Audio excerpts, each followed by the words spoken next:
Abra sua Bíblia. Primeira carta do apóstolo Pedro, capítulo de número 1.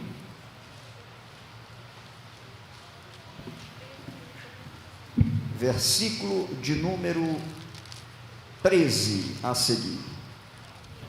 Primeira carta do apóstolo Pedro, capítulo 1, verso 13 a seguir. Os que comigo encontraram,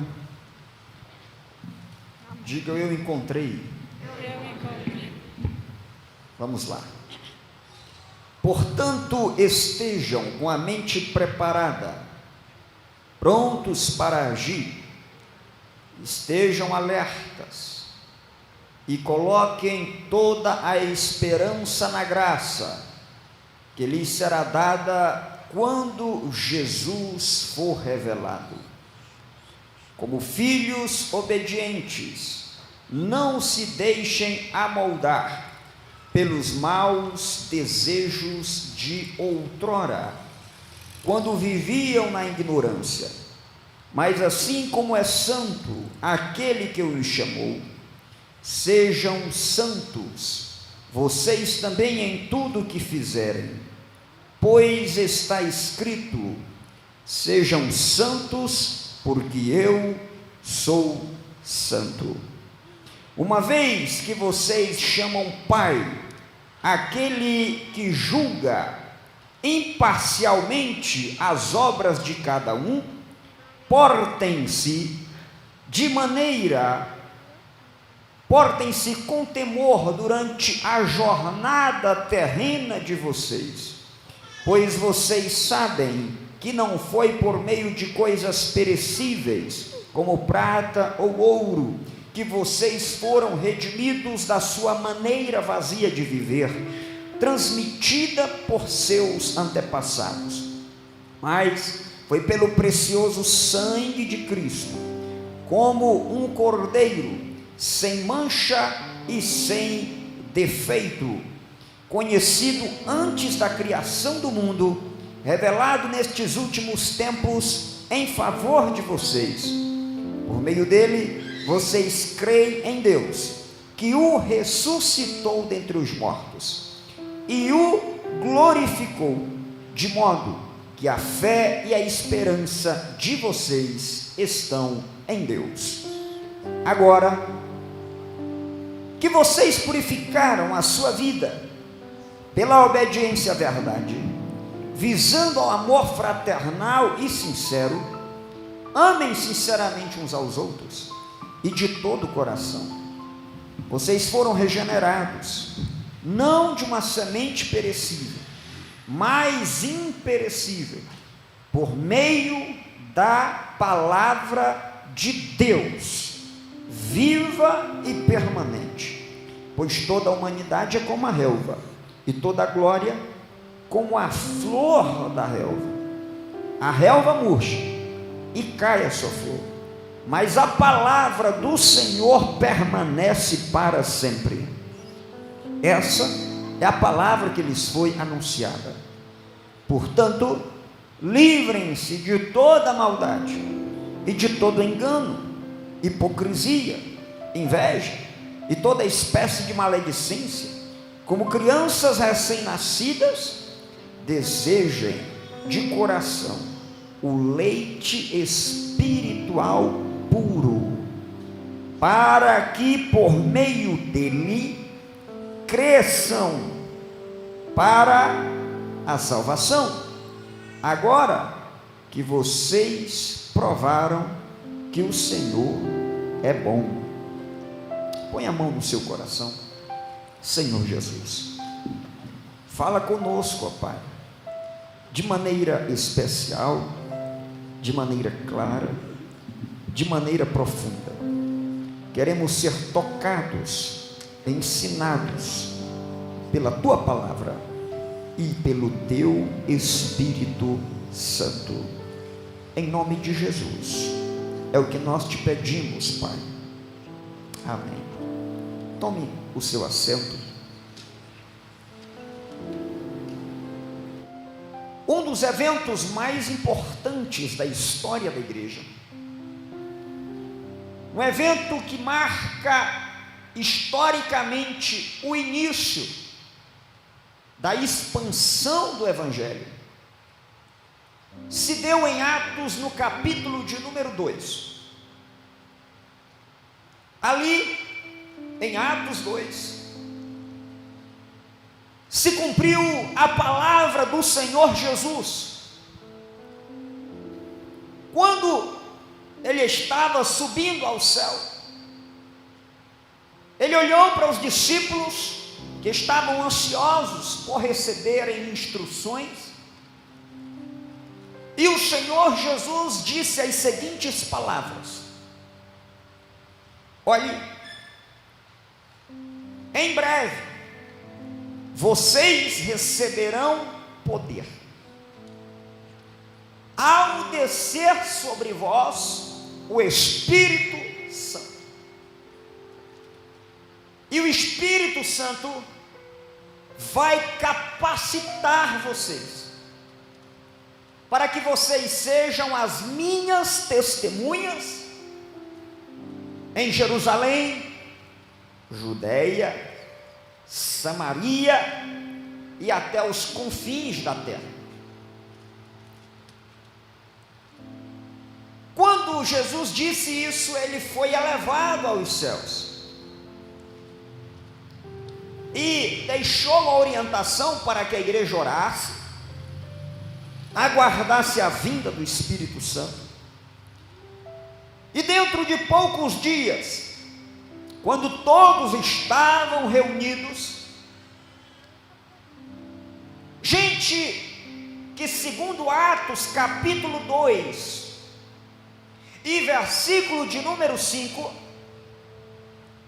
eram pessoas tementes a Deus, vindos de todas as nações do mundo. No versículo 9 de Atos 2, diz quais são as nacionalidades desse povo: partos, medos, elamitas, habitantes da Mesopotâmia, da Judeia e da Capadócia, do Ponto e da província da Ásia. Essas pessoas vieram, cada uma estava em seu lugar de origem e veio para Jerusalém. E aqui acontece o oposto do que um dia aconteceu na Torre de Babel. Porque na Torre de Babel, e antes dela um pouco, o povo estava reunido e Deus deu a seguinte instrução: espalhem-se, povoem, ocupem a terra.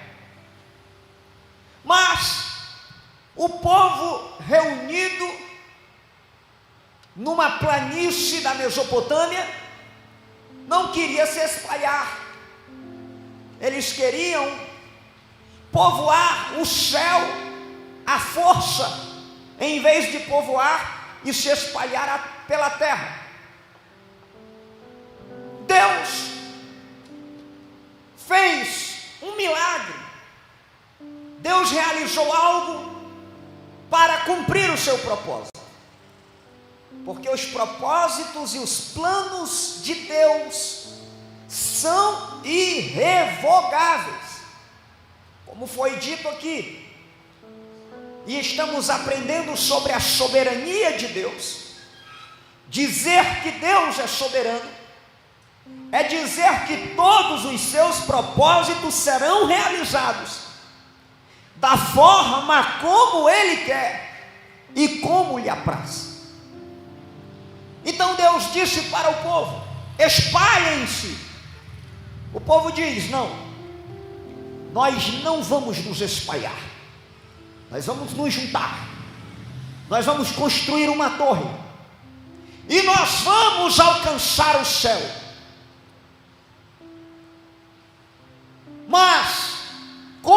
vontade de Deus é soberana, a Bíblia diz que Deus desceu, e ao descer, ele confundiu diga língua, confundiu a língua, o idioma que as pessoas falavam, e ao confundir a língua falada, as pessoas se espalharam. As pessoas foram para os lugares que Deus queria que elas fossem. Porque não se toma o céu subindo, mas se toma o céu descendo em humilhação, e não em orgulho e exaltação na presença de Deus. Só que chegaria o dia, e esse dia chegou em Atos 2, em que Deus fez o inverso. Em Atos 2, Deus confundiu a língua para espalhar o povo.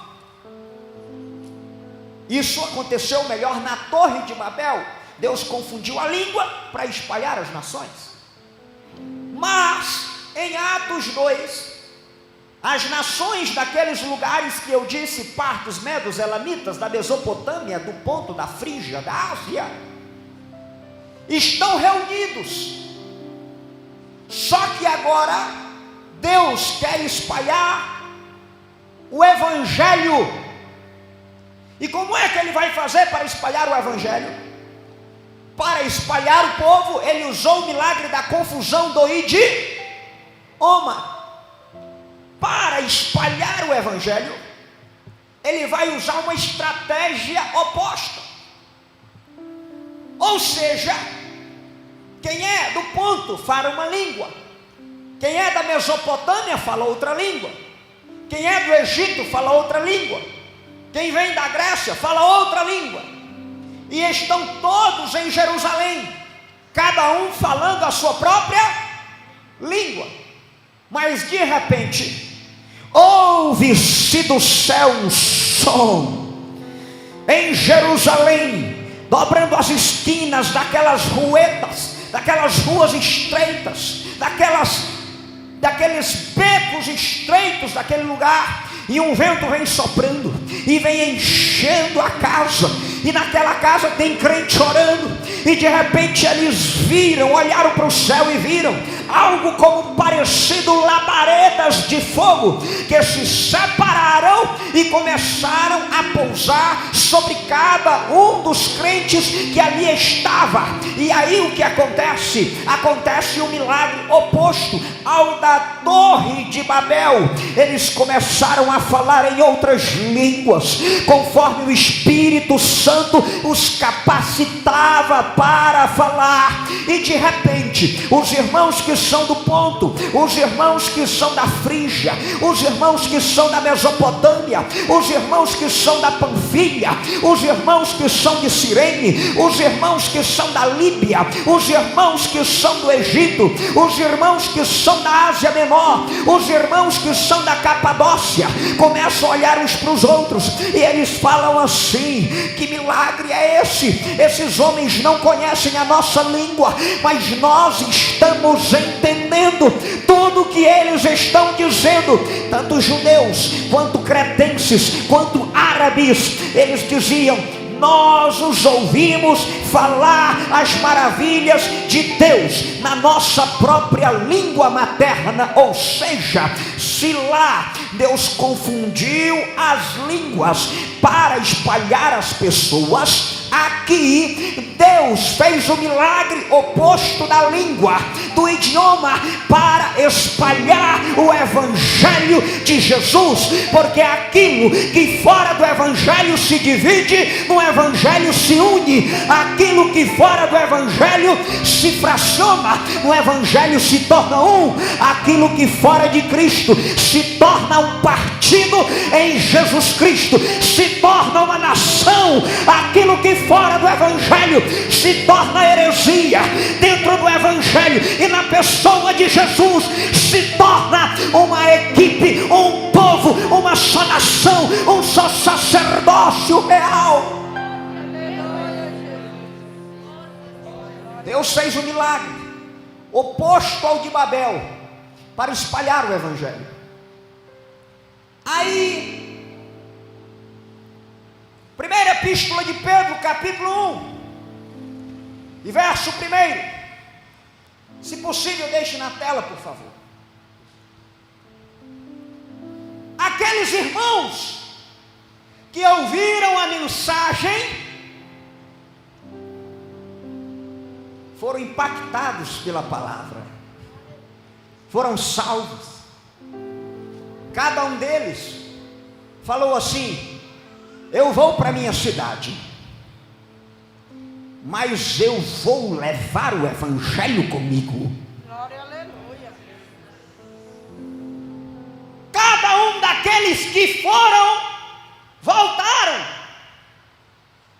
e fundaram uma comunidade da fé. Aí agora, esses irmãos e essas igrejas espalhadas pelo mundo precisam de uma orientação pastoral. Quem foi o pastor de Atos 2, usado para pregar naquele dia, foi o apóstolo Pedro. Então agora, Pedro, sabendo que aquelas comunidades, que aquelas igrejas precisavam de orientação sobre como continuar vivendo em Cristo, Deus inspira Pedro para pastorear aquelas igrejas. E Pedro, como não podia estar em todos os lugares, ou criar um grupo no WhatsApp e disparar uma mensagem instantânea para cada um dos líderes naqueles lugares, o Espírito Santo deu para ele uma estratégia. Porque o Espírito Santo é eficaz. Se tiver tecnologia, o Espírito Santo alcança. Mas se não tiver tecnologia, o Espírito Santo alcança também. Oh, glória. Aleluia, Jesus. E a tecnologia daquela época eram cartas. Cartas escritas. Aí Pedro escreve uma carta, essa que nós lemos, para pastorear, para orientar os irmãos. De onde? No ponto da Galácia, da Capadócia, da província da Ásia e da Bitínia. Se você comparar esses lugares, você vai perceber que são os mesmos lugares citados em Atos capítulo 2. Pedro está escrevendo para crentes, para pessoas que provaram o dom celestial. Pedro está escrevendo, versículo de número 2, põe aí por favor. Pedro está escrevendo para crentes, para aqueles que foram escolhidos de acordo com o pré-conhecimento do Pai. Deus está inspirando Pedro para escrever para aqueles que, tendo sido escolhidos pelo Pai, estão sendo santificados pelo Espírito. E a parte B do versículo, Pedro está escrevendo para crentes que, tendo sido escolhidos pelo Pai, santificados pelo Espírito, assim o foram, para serem obedientes a Jesus. Aleluia, Jesus. Glória a Deus. Então, quando a carta chegava na igreja, aí os irmãos se reuniam, saía aquela notícia, mais ou menos como sai hoje. Nós, inclusive, estamos organizando um evento, no dia 23, 24 e 25 de julho, haverá aqui um mega seminário.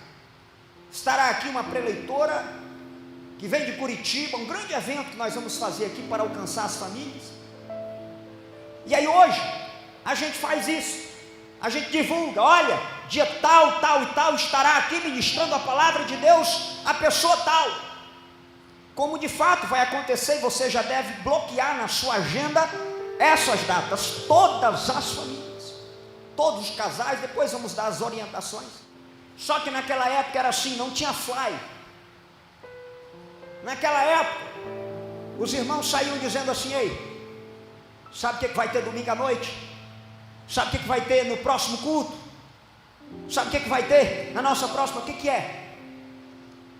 A leitura de uma carta. Quem mandou? Quem mandou? Foi o pastor Pedro. Aí lotava. A igreja esperando a leitura da carta. Aí vinha alguém que era o líder da igreja naquele lugar, pegava a carta de Pedro e começava a ler. Irmãos, e o fogo pegava, e Deus agia. E é essa carta que nós estamos lendo hoje. Pedro não está aqui, assim como Pedro não estava em nenhuma daquelas igrejas para ler a sua própria carta. Mas aquele que inspirou Pedro e colocou no seu coração as palavras para escrever, é o que está falando com a igreja hoje. Então vamos para uma parte dessa carta. O capítulo 1 e o verso 13 é o trecho da carta de Pedro que nós queremos explanar hoje. E a carta começa, na parte que nós selecionamos, ela tem a seguinte estrutura: ela tem um imperativo, que é uma ordem, e na sequência ela tem uma explicação, ou seja, uma razão, uma justificativa. No Evangelho é assim que funciona. Deus não explica primeiro para depois dar ordem. Primeiro Ele manda. Primeiro Ele dá ordens à sua igreja. A gente começa fazendo, mesmo que a gente comece sem entender. E só depois é que a gente, no percurso da peregrinação, vai entendendo a razão das coisas. E o primeiro imperativo é geral, é resumitivo. O primeiro imperativo é, verso 13: estejam com a mente preparada, prontos para agir. E tentando entender o significado disso, o que o autor está falando aqui é: estejam com a mentalidade voltada para isso. Isso o que? Ele acabou de anunciar, e nós pulamos essa parte, do verso 3 ao verso de número 12, da salvação que foi proporcionada em Jesus Cristo. Ou seja, estejam pensando e com a mentalidade de vocês pensando na salvação, prontos para agir, ou seja, prontos para agir conforme salvos que vocês são. Aí ele traz outro imperativo: estejam vigilantes, estejam alertas, estejam atentos e coloquem toda a esperança de vocês na graça que será revelada em Jesus. O que Pedro está dizendo? Ele está falando assim: meus irmãos, Jesus já nos salvou, mas essa salvação que já existe no presente, ela vai ser completada quando Jesus aparecer de novo. Então hajam, estejam com a mente prontas para agir de acordo com a salvação que vocês já receberam e que vai ser completada na vida de vocês. Aleluia, Jesus. Aí começa. Essa parte da carta se divide em 3 partes. Quantas partes? Primeiro, é um convite à santidade. Depois, é uma motivação, ou seja, a razão da santidade. E por último, o propósito da santidade. Então falemos primeiro do convite à santidade. O convite à santidade, ele tem alguns elementos, e agora ele vai justificar esse imperativo. Verso 14. Por que a igreja de Jesus, por que os salvos precisam andar em santidade? Aí ele vai e justifica no início do versículo 14: porque você é filho, e o filho tem que ser parecido com o pai. O pai chama de filho aquele que é filho de verdade. O filho vira para o pai e chama de pai. Então deixa eu dizer uma coisa para você: o primeiro motivo, a primeira razão desse convite à santidade, justificado pelo Espírito na carta de Pedro: a igreja deve ser santa, você deve ser santo, eu devo ser santo. Por quê? Porque nós somos filhos do Pai. Aleluia, Jesus. Mas aí tem uma outra palavrinha que vai caracterizar essa filiação, porque há diversos tipos de filhos. Há filho desobediente, há filho obediente. Mas aquele que busca a santidade é um filho obediente. Então ele está dizendo: vocês são filhos obedientes. Glória, aleluia. Isto é, e ele dá outra razão: como filhos, não se deixem amoldar. Aí à tarde eu dei mais uma pesquisada nesse texto e eu descobri uma coisa. Essa expressão é a mesma expressão que é usada em Romanos, capítulo de número 12, quando o texto diz, em Romanos 12, 2: não se amoldem ao padrão deste mundo, mas transformem-se pela renovação da sua mente. Glória a Deus, aleluia. Aí eu fui tentar entender o significado da palavra moldar, e eu descobri que quando Pedro diz assim, não se amoldem, seria mais ou menos como dizer hoje na linguagem popular assim: não entrem no esquema. Ou seja, o mundo tem os seus esquemas. Mas o que a Bíblia está dizendo em Romanos 12, com essa expressão grega, e aqui repetido por Pedro, é: não entrem no esquema.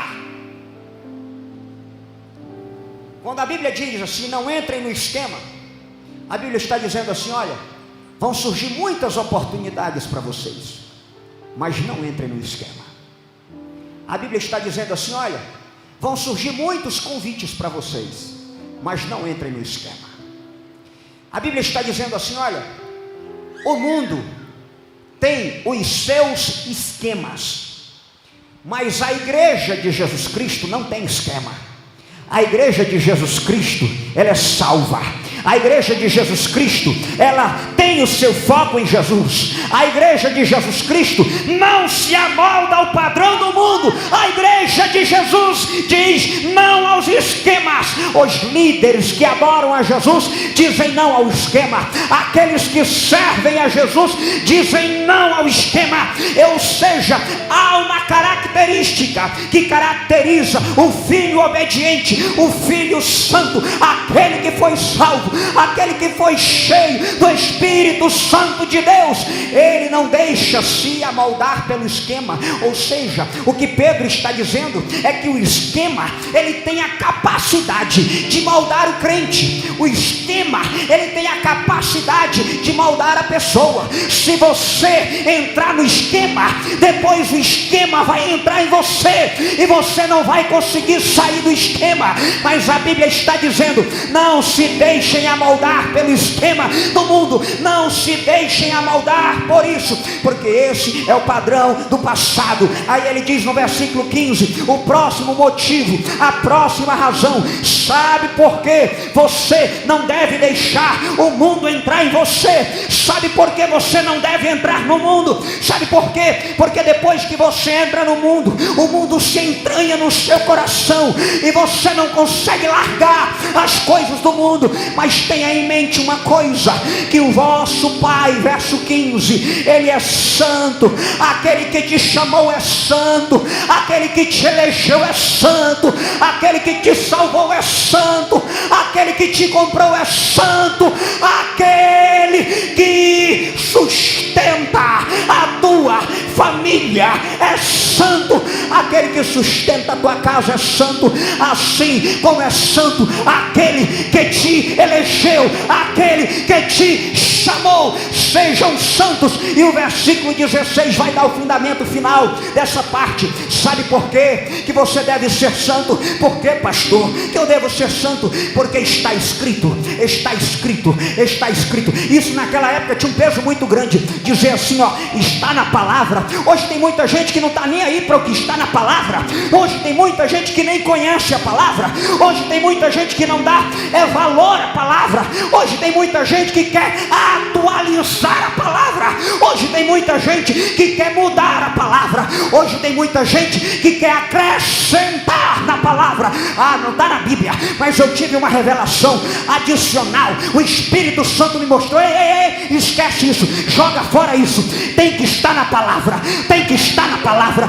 Sabe por que você tem que ser santo? Porque está na palavra. Sabe por que você tem que fugir de toda aparência do mal? Porque está na palavra. Sabe por que você não deve mentir? Porque está na palavra. Sabe por que você tem que andar em santidade? Porque está na palavra. Sabe por que a igreja tem que consagrar a família a Deus? Porque está na palavra. Sabe por que a igreja tem que ser cheia do Espírito Santo? Porque está na palavra. Se não está na palavra, joga no lixo. Agora, se está na palavra, cumpra, porque esse é o fundamento da igreja, esse é o fundamento da eleita do Senhor Jesus. Quem guia a igreja não é o que o pastor pensa, quem guia a igreja não é o que o ministério pensa, quem guia a igreja é o que a palavra diz e pensa. Tem que estar na palavra. Aí alguém diz, pastor, mas foi fulano que disse. Pode ser o Papa, pode ser o apóstolo superior, pode ser o bispo universal, mas tem que estar na palavra. Sabe por que você tem que ser santo? Porque está na palavra. Depois de apresentar esse convite à santidade, melhor, esse imperativo, essa ordem, aí o Espírito Santo inspira Pedro para orientar aquela igreja ou aquelas igrejas. Quando você lê, por exemplo, a carta de Paulo aos Coríntios, Paulo está mandando a carta para uma igreja. Quando você lê a carta de Paulo aos Efésios, Paulo está mandando aquela carta para uma igreja. Mas essa carta, Paulo não mandou para uma igreja. Paulo mandou para as igrejas. E aí, o que mais me chama a atenção é que eu pesquisei um pouquinho e eu descobri uma coisa. aqueles irmãos para quem Pedro escreve, eles estavam sofrendo duas coisas. Primeiro, quando o Império Romano, na época que essa carta aqui foi escrita, aí alguns datam ela aí aproximadamente da data de 60 da era cristã, de 60 a 70. Dentro desse período, a igreja começou a ser perseguida. E aí surgiu outro efeito. Quando alguém era descoberto crente, os seus bens eram tomados. Se alguém era descoberto crente, perdia o emprego. Se alguém ia para uma vaga de emprego, seja no campo ou em qualquer outro lugar, e fosse identificado como crente, estava fora. Porque a estratégia do Império Romano foi essa: vamos acabar com esse negócio de cristãos. Aí eu pensei sobre isso hoje. Como ser santos num período de desafios, de dificuldades. Porque geralmente a tendência humana é, quando a coisa aperta demais, a primeira coisa que é testada é a nossa fé. E a gente agora fica tentado a entrar no esquema, no jeitinho, na alternativa, para dar um jeito na situação, para amenizar a dificuldade. E a gente vive numa cultura no Brasil onde todo mundo quer tirar vantagem de tudo. Até no trabalho social, não tem percebido isso? Tem gente que precisa, realmente. Mas tem gente que vê nisso uma oportunidade para... já vai logo perguntando: aí como é que faz para se cadastrar nisso aí, ficar aí recebendo o tempo inteiro? Isso é típico da cultura brasileira. Querer dar jeitinho em tudo, querer tirar vantagem em tudo, querer se beneficiar em tudo. Aí o desafio é ser santo em tempos de crise. Essa igreja estava vivendo isso. E agora vem as razões, algumas razões para a santidade dessa igreja. Primeiro, verso 17: porque o pai de vocês, o pai, aquele que vocês chamam assim, Abba Pai, ele é imparcial. Um dia, todos nós estaremos diante dele. O autor está dizendo assim: ele julga, portem-se com temor durante a jornada terrena de vocês. Portem-se com temor durante a jornada terrena de vocês. Eu disse hoje de manhã, e Pedro gostava dessa palavra, peregrinação, jornada, porque Pedro entendia-se um peregrino. Eu até recomendei aqui pela manhã e quero recomendar agora de novo. Deixa eu ver a sua mão aí, em sinal positivo a pergunta que eu vou fazer. Quantos aqui já leram aquele livro, O Peregrino? Muita gente não conhece, ou não leu. Eu recomendo que você leia ainda esse mês. Eu recomendo ainda que você leia com seus filhos, porque tem ele ilustrado.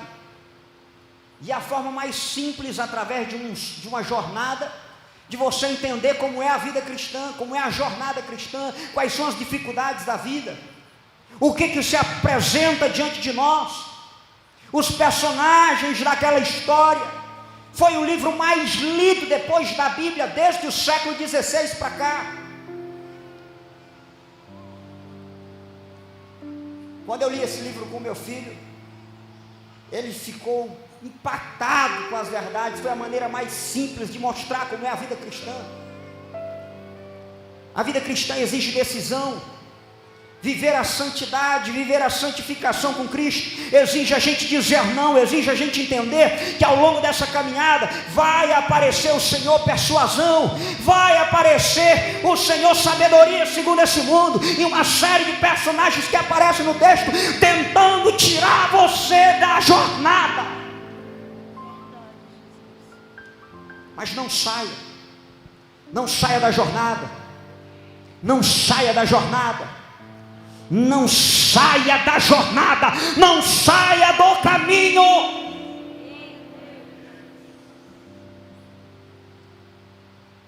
Esse mundo está apodrecido. Em tudo quanto é lugar existem jeitos, esquemas, existem corrupções, existem uma série de coisas que tornam tudo putrefado. Estava numa aula esses dias com os meus alunos, faculdade de teologia. A gente estava estudando sobre o profeta Amós,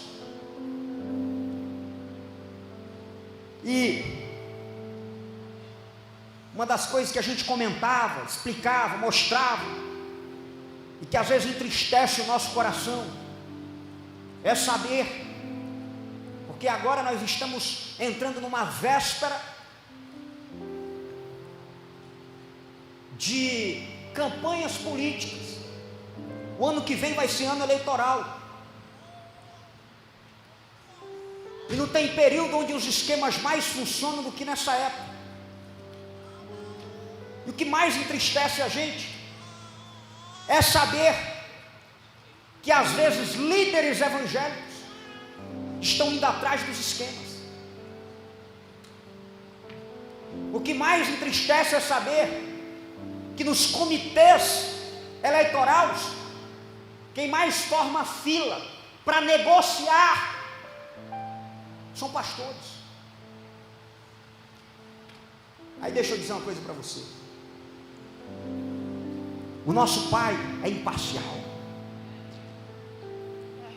E aí a segunda razão pela qual Ele dá para nós sermos santos está no versículo de número 18. E Ele diz assim: esse para mim é o motivo mais lindo que me justifica, ou melhor, que me conduz, que me induz, que me leva, que me empurra para a santidade. É esse aí, para buscar a santidade. É esse aí. Aí ele diz assim: sabe por quê? Que o Pai de vocês quer santidade. Por quê? Não foi por coisas perecíveis como prata, ouro, que Ele comprou vocês, que Ele redimiu vocês. A primeira verdade desse texto é a seguinte: você não pertence a você. A verdade desse texto é assim, ó. Eu quero que você repita comigo: eu fui comprado. Diga assim: eu fui comprado por alto preço. Sabe o que essa verdade significa? Você não é seu. Você não é dono do seu nariz. Como alguém diz, ninguém tem nada a ver com a minha história. Como alguém poderia dizer, ninguém manda aqui. Como alguém poderia dizer, eu sou dono da minha vida, ninguém paga minhas contas. É verdade que suas contas é você quem paga, se paga. Mas a outra verdade é, o dono, o seu dono é aquele que te comprou. Aleluia. Sabe por que você deve ser santo? Sabe por que eu devo ser santo? Porque eu pertenço, eu pertenço, eu pertenço. Eu fui comprado, eu fui resgatado, eu fui tirado do pecado, das algemas de Satanás. Ele está dizendo: ei, eu te comprei, eu te remi, eu te escolhi, eu te salvei, eu te elevei, eu te sustentei. sustento, eu te alegro, eu te mantenho. Você é meu, você é minha, você é meu. Eu não abro mão de você, porque você foi comprado, você foi adquirido, você foi redimido. Essa imagem é a imagem do escravo que está lá no mercado. É como se ele estivesse dizendo: eu fui lá, eu paguei o preço. E o preço, próximo versículo, coloca na tela por favor. E o preço não foi prata, o preço não foi ouro. Sabe qual foi o preço da sua vida? O preço da sua vida foi o sangue. O sangue foi o sangue. No sangue está a vida. Ele derramou todo o seu sangue. Isto significa dizer que ele deu toda a sua vida, que ele morreu. O seu preço é valioso, o seu preço é alto. Não se venda, porque você já foi comprado. Você não pode se vender, porque você não pertence a você, você pertence a Jesus, e Jesus já pagou o preço. Quando alguém chegar para você e disser, me diga quanto é o preço, me diga quanto é o preço, me diga quanto é o preço, aí você vai dizer: você quer saber o preço? Aí a pessoa vai dizer: eu quero saber o seu preço. Aí você vai dizer: você não vai ter condição de pagar. Aí o cara que é cheio do dinheiro, cheio do esquema, vai dizer assim: eu pago o teu preço. Aí você diz: vamos lá, se você vai ter condição de pagar mesmo. É quanto? É 50 mil. Você diz: bota mais. Aí ele vai dizer: é 100 mil. Você vai dizer: bota mais. Ele vai dizer: é 200 mil. Você vai dizer: tá pouco. Ele vai dizer: 1 milhão. Você vai dizer: andou longe. Ele vai dizer: não, aí não dá. 1 milhão é o preço todo. Não tá muito, eu não tenho condição. Alguém vai dizer: é 2 milhões. Você vai dizer: não dá. É 3 milhões. Você vai dizer: não dá. Você vai falar assim: olha rapaz, coloca o preço da Microsoft, coloca o preço do Facebook, coloca o preço do Instagram. Ele falou: você não vale isso. Ele falou: quem foi que disse que eu não tenho esse valor? Deixa eu te dizer, sabe por que você não pode pagar o meu preço? Porque o meu preço é preço de sangue, e o sangue não é sangue de bode, não é sangue de carneiro, não é sangue de cachorro, não é sangue de gato, não é sangue de passarinho, é sangue de Jesus, é o sangue do Cordeiro, é a vida de Jesus, é a vida do Filho de Deus.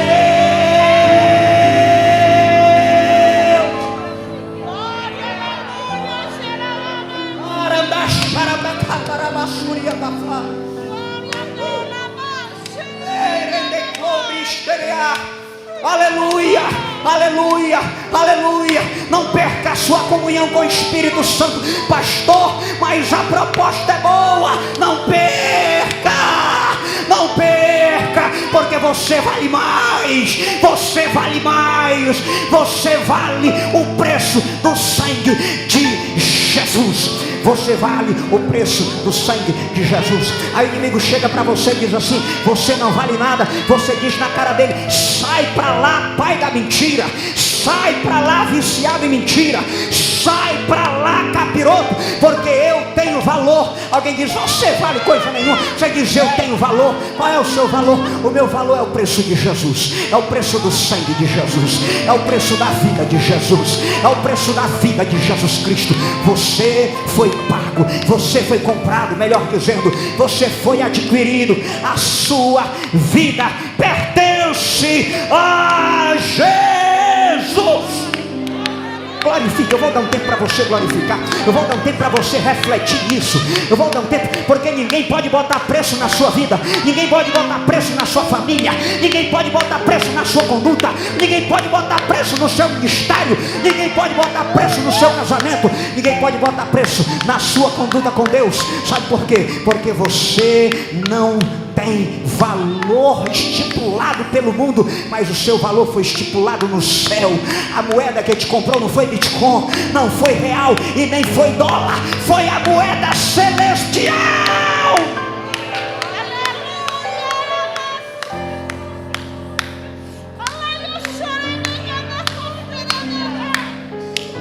Quando Satanás entrar na sua mente com sofismas, tentando desvalorizar você, tentando colocar você no chão, tentando dizer que você não é nada, tentando dizer que você é o cocô do passarinho, sabe o que você vai dizer? Olha, Satanás, sai de ré, mas sai em nome de Jesus, e eu vou te dar 1 segundo para tu sair. Sabe por quê? Porque eu tenho o valor do sangue de Jesus. Comprados pelo sangue. Diga assim, eu não tenho preço, eu tenho valor. O seu valor você já sabe qual é. A primeira mentira que Satanás conta para jogar uma pessoa na cama, na depressão, para jogar uma pessoa dentro de um ensimesmamento enclausurante, tirando dessa pessoa a vontade de viver, de acordar, de ver o sol. É o sentimento de desvalorização. É a estratégia do inimigo. É te desvalorizar. É tentar te conduzir para um estilo de vida que vai te humilhar, que vai te colocar no chão. Aí quando a gente entende que o Espírito Santo quer nos santificar, a gente fica achando que isso é uma coisa quadrada de Deus, que isso é uma chatice do céu. Não, não é. É porque o céu tem uma estratégia de nos elevar. E o inimigo tem uma estratégia de nos humilhar. Eu vou dizer primeiro a estratégia do inimigo. A estratégia do inimigo para nos humilhar é nos conduzindo a coisas que vão nos envergonhar. A estratégia do inimigo é nos humilhar e nos afastar daquele para quem nós olhamos e identificamos a nossa identidade. Porque quando você está junto com o seu pai, ontem, por exemplo, eu fiz uma chamada de vídeo com a minha mãe, que fez uma rápida viagem, está na casa da minha irmã. E aí eu vi minha mãe e minha irmã juntas, na mesma imagem. Naquele momento que eu vi as duas juntas, foi que eu pude perceber, a gente já sabe, mas a gente vê isso de novo, como elas são parecidas, e como a gente é parecido. Mas quando a gente está longe dessa imagem, quando a gente está longe desse quadro, quando a gente está longe dessa imagem de Deus, a gente não se reconhece como filho, a gente esquece que a gente é filho. Mas quando você está olhando para o seu pai, ou você tem na parede da sua casa uma imagem do seu pai e sua, ou da sua mãe, sua, ou da família próxima, alguém, ou você mesmo vai olhar e vai ver como há uma semelhança na família. Então a segunda estratégia que o inimigo usa para humilhar a gente é fazer a gente se distanciar do pai, porque perto do pai a gente reconhece, a gente confirma a nossa identidade toda vez que a gente olha para ele. Cada vez que a nossa comunhão aumenta com o Pai, a gente percebe que nós somos filhos, a gente percebe o nosso valor, a gente percebe o nosso propósito, a gente percebe que nós temos uma identidade. Está lá na sua identidade, a sua filiação. Você é filho do Deus vivo. Pastor, mas eu fui gerado por Deus. Não, você não foi gerado por Deus, mas você foi adotado por Deus. Quem foi gerado pelo Pai foi o Filho. Você não é filho gerado, você é filho adotado. Mas não tem problema, você se parece com Cristo, então você é da família do Pai. Sabe aquele negócio de dizer, olha, esse aqui foi adotado, mas olha, está parecendo com a família. É assim que Ele faz. Aleluia, Jesus. Glória a Deus. Você foi comprado, foi colocado na família, foi adotado, Ele te chama de filho. E agora ninguém pode dizer o contrário. Então essa é a estratégia do céu, deixar você próximo do Pai. A estratégia do inferno é te afastar, distanciar, fazer você fazer coisas que te envergonham. Aí o céu tem outra estratégia. Enquanto o inferno tem uma estratégia para te jogar na depressão, para te jogar na tristeza, para te afastar de Deus, para fazer você se sentir mal, com baixa autoestima e uma série de coisas, o céu tem outra estratégia. A estratégia do céu é diferente. A estratégia do céu é fazer você ficar mais perto. A estratégia do céu é fazer você consagrar a sua vida. A estratégia do céu é fazer você ter aquele sentimento de saudade de Deus. A estratégia do céu é a santificação pelo Espírito. Porque quando você é santificado pelo Espírito, aí você começa a se parecer mais com Jesus. Aí você começa a parecer mais com a família de Deus. Aí você reconhece e confirma cada vez mais a sua identidade em Deus, a sua identidade em Cristo, a sua identidade no Pai, a sua identidade no Espírito. Aí quando alguém vem para dizer assim: ei, vamos entrar nesse esquema, você vai dizer: ah, meu filho, você não sabe de quem eu sou filho? Olha na minha cara, você vai ver. Pessoal, eu estou vendo, você se parece com ele, você é de Jesus, você fala como ele, você anda como ele. Deus tem uma estratégia para te elevar. Eu quero que você faça a sua oração. Eu quero que você adore.